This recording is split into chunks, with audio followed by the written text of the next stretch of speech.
आज की बड़ी खबर है, महाराष्ट्र में कैबिनेट के साथ शपथ ग्रहण के 6 दिन बाद मंत्रालय बंटवारे को लेकर इसी से जुड़ी हुई 10 बड़ी खबरें आपको दिखाते हैं। महाराष्ट्र में कैबिनेट के शपथ ग्रहण के 6 दिन बाद सीएम देवेंद्र फडणवीस ने मंत्रिमंडल का बंटवारा कर दिया। मुख्यमंत्री फडणवीस ने अहम विभाग अपने पास रखे, इनमें गृह मंत्रालय सबसे खास, इसके अलावा ऊर्जा, कानून, न्याय, सामान्य प्रशासन के अलावा सूचना एवं प्रसारण मंत्रालय शिंदे के पास है। जो विभाग किसी मंत्री को आवंटित नहीं हुए वो भी सीएम फडणवीस के पास ही रहे।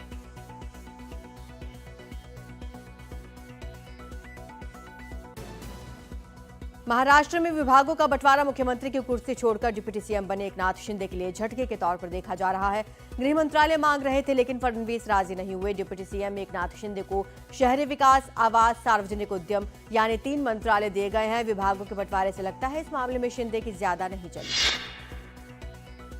मुख्यमंत्री से उप मुख्यमंत्री बने एकनाथ शिंदे को गृह विभाग तो नहीं मिला, लेकिन बदले में उनकी पार्टी ने कई महत्वपूर्ण विभाग अपने पास खींच लिए। उदय सामंत को उद्योग, प्रताप सरनाइक को परिवहन, शंभुराज देसाई को पर्यटन और गुलाब राव पाटिल को जल आपूर्ति जैसे विभाग दिए गए। इनके अलावा आशीष जायसवाल को वित्त राज्य मंत्री बनाया गया है।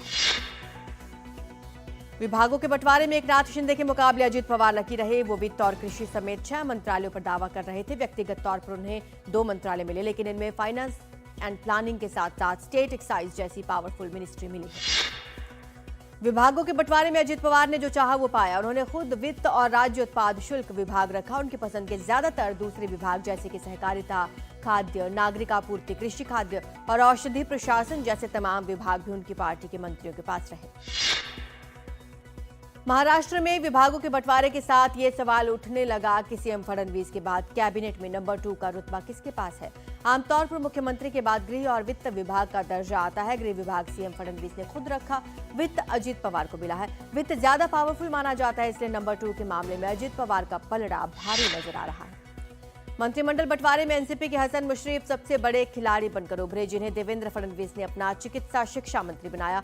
हसन मुशर्रफ उन नेताओं में शामिल हैं जो अलग अलग वजहों से लगातार बीजेपी के निशाने पर रहे, लेकिन अजित पवार ने जब छगन भुजबल की जगह मुशर्रफ को तवज्जो दी तो फडणवीस को उन्हें चिकित्सा शिक्षा मंत्री बनाना पड़ा। मंत्रिमंडल बंटवारे के लिहाज से इस बार नजरें पंकजा मुंडे और केंद्रीय मंत्री नारायण राणे के बेटे नितेश राणे पर भी थी। कैबिनेट में 5 साल बाद लौटी पंकजा मुंडे को पर्यावरण एवं जलवायु परिवर्तन के साथ साथ पशुपालन विभाग की जिम्मेदारी दी गई, जबकि पहली बार मंत्री बने नितेश राणे को मत्स्य पालन और बंदरगाह विभाग की जिम्मेदारी दी गई है। क्या महाराष्ट्र में कैबिनेट में किसी नए चेहरे को जगह मिलने वाली है? दरअसल महाराष्ट्र में कुल 43 मंत्री शपथ ले सकते हैं, लेकिन सीएम, 2 डिप्टी सीएम, 33 कैबिनेट और 6 राज्य मंत्रियों को मिला लें तो फिलहाल महाराष्ट्र में इनकी संख्या 42 होती है, यानी 1 सीट अभी खाली रखी गई है। मुख्यमंत्री देवेंद्र फडणवीस ने मंत्रिमंडल बंटवारे की चुनौती तो पार कर ली। अब सरकार के आगे वादे पूरे करने की चुनौती होगी, जो आसान नहीं रहने वाली, क्योंकि कल्याणकारी योजनाओं के लिए पैसे जुटाने होंगे और सिर्फ लाडकी बहन योजना पर ही सरकार को सालाना करीब 40,000 करोड़ रुपए खर्च करने पड़ेंगे।